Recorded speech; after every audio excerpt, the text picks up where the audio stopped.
नमस्ते। भारत का जो क्रिप्टो मार्केट है ना, वो इस वक्त एक बहुत ही इंटरेस्टिंग मोड़ पर खड़ा है। एक तरफ तो लाखों नए इन्वेस्टर्स हैं और दूसरी तरफ सरकार की अपनी चिंताएं हैं जो बढ़ती जा रही हैं। तो सबसे बड़ा सवाल यही है कि इंडिया में क्रिप्टो का फ्यूचर आखिर है क्या?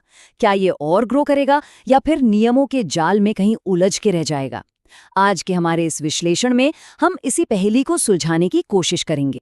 तो सबसे पहले उस सवाल की बात करते हैं जो आजकल हर इंडियन क्रिप्टो इन्वेस्टर के मन में है कि भाई ये क्रिप्टो आखिर है क्या? एक सीरियस इन्वेस्टमेंट या बस एक किस्म का जुआ? और देखिए, ये सवाल उठता भी क्यों है? क्योंकि भारत में जो मौजूदा नियम है ना, वो काफी कंफ्यूजिंग है। मतलब एक दूसरे से बिल्कुल अलग बातें करते हैं। और असली प्रॉब्लम तो यहीं से शुरू होती है।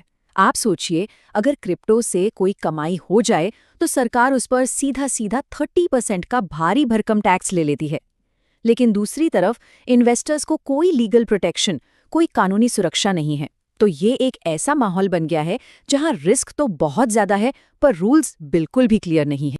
तो चलिए इस पहेली में थोड़ा और गहराई से उतरते हैं। जब हमने इसे एनालाइज किया तो हमने पाया कि भारत के जो मौजूदा क्रिप्टो नियम हैं, वो सिर्फ अजीब ही नहीं है, बल्कि इन्वेस्टर्स के लिए काफी खतरनाक भी हो सकते हैं। देखिए, सबसे मजेदार बात तो ये है कि सरकार ने क्रिप्टो से होने वाले प्रॉफिट को पता है किस कैटेगरी में रखा है? लॉटरी या घुड़दौड़ से हुई कमाई की कैटेगरी में। हाँ, बिल्कुल। और यही वजह है कि इस पर 30% का इतना बड़ा टैक्स तो लगा दिया, लेकिन इसे एक लीगल एसेट के तौर पर मान्यता अभी तक नहीं दी है। और यही वो कंफ्यूजन है जो पूरे मार्केट में एक अनिश्चितता का माहौल बनाता है। अब हमारे एनालिसिस में ये भी साफ है कि सरकार की अपनी चिंताएं भी गलत नहीं हैं, वो बिल्कुल जायज़ हैं। मनी लॉन्ड्रिंग, टेरर फाइनेंसिंग और इन्वेस्टर्स के साथ जो फ्रॉड के मामले सामने आए हैं, इन सब ने सरकार को सोचने पर मजबूर कर दिया है। उन्हें लग रहा है कि इस अनकंट्रोल सिचुएशन को अब खत्म करना ही होगा और कोई ठोस कदम उठाना पड़ेगा। तो फिर इस पूरी प्रॉब्लम का सल्यूशन क्या है? हमारा विश्लेषण जिस तरफ इशारा कर रहा है, वो है एक नया कानून। जी हाँ, केंद्र सरकार अब एक फुल फ्लेज्ड रेगुलेटरी फ्रेमवर्क लाने की तैयारी में है। और इसे तैयार कौन कर रहा है? देश की टॉप फाइनेंशियल बॉडीज सब मिलकर। अच्छा, तो ये रेगुलेटरी फ्रेमवर्क का असल मतलब क्या है? क्या ये बस कुछ नियम है? नहीं, ये सिर्फ कुछ रूल्स नहीं है। ये एक पूरा सिस्टम है, एक ऐसी व्यवस्था जो क्रिप्टो ट्रेडिंग को इस ग्रे एरिया से बाहर निकालकर एक लीगल, एक ऑफिशियल एक्टिविटी बनाएगी। मतलब पहली बार क्रिप्टो को एक प्रॉपर वैध एसेट क्लास के तौर पर देखा जाएगा। और एक बात साफ कर दें, ये कोई छोटा मोटा बदलाव नहीं होने वाला है। सोचिए, फाइनेंस मिनिस्ट्री, सेबी और आरबीआई, मतलब इंडिया की 3 सबसे बड़ी फाइनेंशियल अथॉरिटीज एक साथ मिलकर इन नए नियमों पर काम कर रही हैं। इससे साफ पता चलता है कि सरकार इस मामले को कितनी सीरियसली ले रही है। अब सवाल ये उठता है कि जब इतनी बड़ी संस्थाएं साथ काम कर रही हैं, तो जिम्मेदारियां कैसे बंटेंगी? कौन क्या करेगा?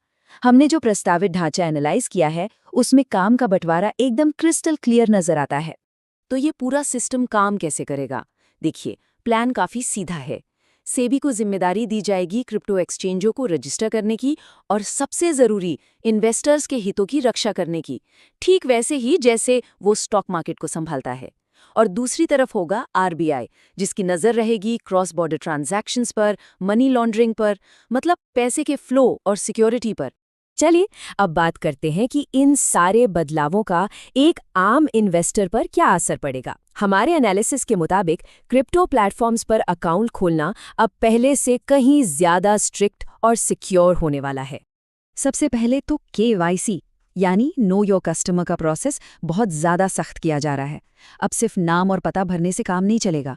अकाउंट खोलने के लिए आपको सेल्फी और फेस रिकॉग्निशन देना होगा, एड्रेस प्रूफ देना होगा, और तो और जिस बैंक अकाउंट से आप ट्रेडिंग करेंगे ना, उसे वेरीफाई करने के लिए ₹1 का ट्रांजैक्शन भी करना पड़ेगा। और इसका सीधा सीधा मकसद है फर्जी अकाउंट्स पर लगाम लगा। और शायद सबसे जरूरी बदलाव ये है कि अब हर क्रिप्टो एक्सचेंज को सेबी के पास खुद को रजिस्टर करवाना ही होगा। ये मैंडेटरी होगा। इसका फायदा क्या है? इससे जवाबदेही तय होगी। उन मामलों पर रोक लगेगी जहां एक्सचेंज रातों रात गायब हो जाते थे या इन्वेस्टर्स के वॉलेट्स फ्रीज कर देते थे। तो इन सब नियमों और कानूनों के पीछे सरकार की लॉन्ग टर्म सोच क्या हो सकती है? चलिए अब सरकार की इस संभावित स्ट्रैटेजी को थोड़ा डिकोड करने की कोशिश करते हैं। देखिए, अभी जो 30% का भारी भरकम टैक्स है ना, वो एक बहुत बड़ी दीवार की तरह है। पूरी क्रिप्टो इंडस्ट्री का यही मानना है कि इस हाई टैक्स की वजह से भारत का पैसा भी बाहर जा रहा है और इन्वेस्टर्स भी फॉरेन प्लेटफॉर्म्स की तरफ, और इससे सीधे सीधे देश को रेवेन्यू का नुकसान हो रहा है। लेकिन हमारे आकलन के हिसाब से सरकार फिलहाल टैक्स घटाने के मूड में बिल्कुल नहीं है। वो उनकी पहली प्रायोरिटी नहीं है। हमें लगता है कि सरकार की असली मंशा पहले क्रिप्टो ट्रेडिंग को लीगल बनाना है, उसे एक दायरे में लाना है, ताकि टैक्स रेवेन्यू का एक नया और बहुत बड़ा सोर्स तैयार हो सके। तो हमारे पूरे विश्लेषण का निचोड़ क्या है? यही कि सरकार की जो स्ट्रैटेजी है वो मल्टी लेयर्ड है। सिर्फ एक मकसद नहीं है। पहला मकसद सिर्फ टैक्स कमाना नहीं है।